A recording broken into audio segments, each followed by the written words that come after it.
Hi, I'm Terry Suresh. Welcome back to the Wellness Curve. I'm here with my guest, Andrea Jones. She is the relationship coach, and she has coined this amazing term called MENglish. How do you understand it? What does that mean? And we'll get to that a little bit later. When I left you before, we were talking about what does it mean to stay a woman and stay feminine and be feminine in a man's world. And how can you keep your happily ever after, find your happily ever after? That's kind of what we're going to cover in this segment. So what makes you and your approach to happily ever after so unique?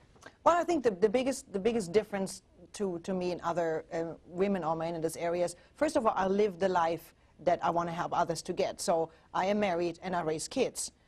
You have to be in that situation to be able to do that. It's great if you get out of college and you're young and you want to teach that. However, life is different when you have kids. I have twins too, so I talk a lot to mothers of twins. I've been there, done that. So that's one difference.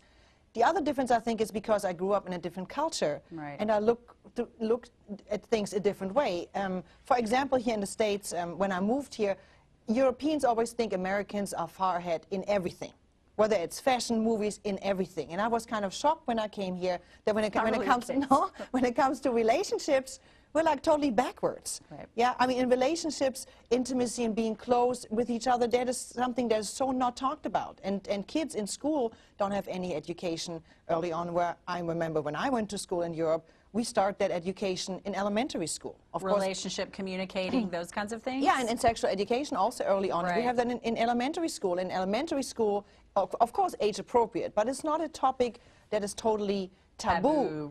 You talk about it, it's normal to see and hear things, and then when you grow up, you have a more clear expectation what's going on, and that's not the case here in the States, I found. It's very different. So when you're, part of your unique style of teaching it is, number one, you've lived it, you understand it. It's like you said, you can't, come out of college and decide you want to teach gender, communication, and relationship. You've got a lot of background, obviously, life experience.